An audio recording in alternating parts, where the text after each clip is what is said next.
Maíra, bem-vindo ao nosso canal do YouTube ou do Instagram, dependendo da plataforma que você está nos acompanhando. Se você não nos segue no Instagram, segue aí. Se você não é inscrito no nosso canal do YouTube, se inscreve e ativa o alerta do sininho, que toda vez que tiver vídeo novo, você vai ser notificado pelo YouTube. Pessoal, hoje a gente vai falar sobre uma dúvida que paira sempre aqui no escritório sobre abandono de lar. E aí, existe ou não abandono de lar? Se eu sair de casa, eu perco meus direitos? Se eu abandonar tudo, eu posso pedir depois para dividir? Se eu sair de casa, eu perco meus direitos sobre a casa? Vamos lá, essa pergunta que é muito frequente aqui no nosso escritório.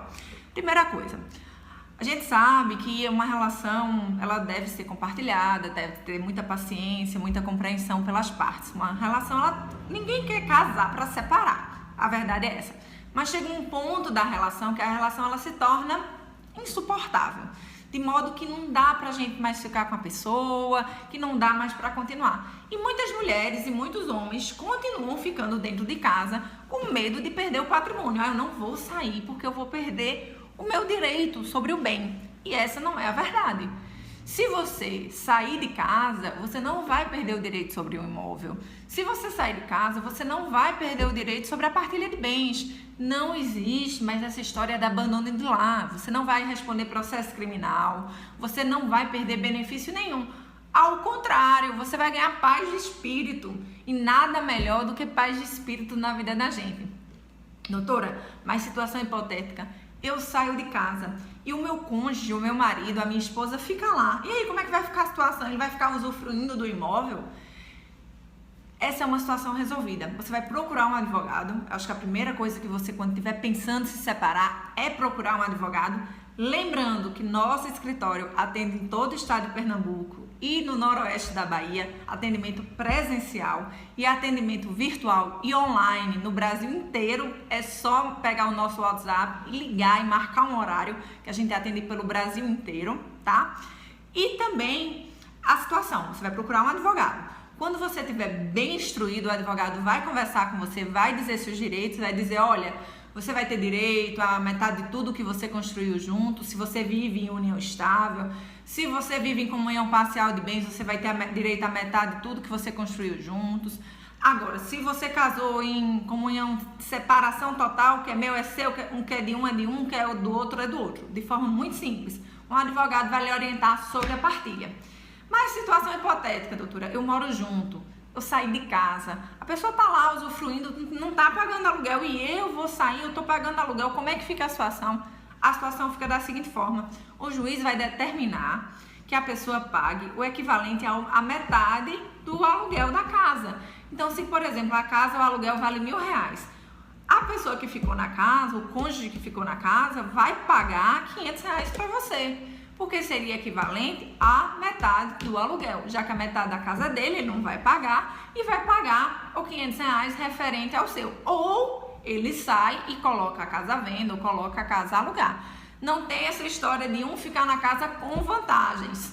Inclusive, eu já fiz diversas audiências que a gente coloca algumas cláusulas para estimular a venda, porque quando uma das pessoas fica geralmente na casa, fica muito acomodado, dificulta a venda, não vai querer que venda, quando vai alguém conhecer a casa, fica colocando dificuldade. Então a gente coloca geralmente assim, olha, enquanto não vender, tu vai pagar X de aluguel. E é o seguinte, a casa vai ser vendida, vamos supor, por R$100.000. Se em 6 meses não vender, esse valor vai reduzir para 90. Se em um ano não vender, vai reduzir para 80. Porque é uma fórmula de estimular que as partes procurem alguém para comprar a casa. Porque senão, quem vai ficar no imóvel vai ficar numa situação extremamente cômoda, vai ficar numa situação extremamente acomodada. Isso também vale, pessoal, fazendo um elo para os casos de inventário. Ah, doutora, meus pais morreram e minha irmã ficou na casa. E aí? Ela vai fazer o quê? Ela vai pagar a parte de aluguel correspondente a cada um dos irmãos, porque ela está usufruindo da casa, mas a casa não é apenas dela, é de todos os herdeiros. Então, assim, ela vai ter que pagar o aluguel correspondente à parte dos outros herdeiros, já que ela está usufruindo da casa sozinha, exceto que os outros irmãos não queiram.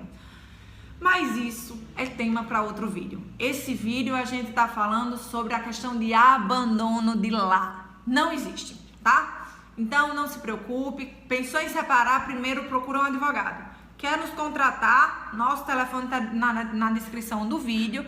Lembrando que hoje a maioria das audiências são online, são virtuais. Então você pode contratar seu advogado do lugar que você estiver do Brasil. As audiências estão acontecendo de forma online, tá bom? Nosso telefone está aí, nosso contato. Primeira coisa é procurar um advogado de sua confiança, quem você tem confiança. Vai te dar todas as dicas, vai dizer toda a documentação que você precisa. E você pode até mesmo, dentro de casa, dar entrada no seu divórcio, na sua separação de bens. Agora, se você não se sente confortável, você vai evitar um confronto, vai evitar uma briga, vai evitar uma confusão, saindo de casa e não perdendo os direitos. Agora, fica atento que essa é uma dica super importante. Abandono de lar não existe, mas existe uma coisa chamada uso capião de imóvel familiar. Você tem que sair do imóvel, não vai configurar abandono de lar, mas você tem que dar entrada no seu divórcio ou na sua separação de bens. Por quê? Porque a outra parte pode usucapi, ou seja, dizer, olha, passou 3 anos, ele não quis a parte dele, ele saiu de casa, não quis a parte dele, eu fiquei aqui, agindo como dona fosse, e eu agora vou ter direito a 100% do imóvel. Existe o que a gente chama de uso capião familiar, que é o último tipo de uso capião que surgiu no direito brasileiro. É o mais recente tipo de uso capião, é o uso capião familiar, e ele só requer, olha, 3 anos de posse. A mulher ou o homem tendo 3 anos de posse, agindo como dona do imóvel sozinho, sem que a outra parte tenha dado entrada no divórcio de partilha do bem, aquele bem vai ficar para a parte que ficou na casa. Isso acontecia muito porque assim, tinha gente que ia comprar um cigarro e não voltava nunca mais. E depois voltava só querendo, a metade da casa. Por conta dessa situação, o direito brasileiro criou a situação do uso capião familiar. Então fiquem atentas, mulheres. Seu ex-marido vem querer dividir o bem 10 anos depois, esqueça. Diga assim, olha, querido, passou o tempo, você tinha que dividir há tempos atrás.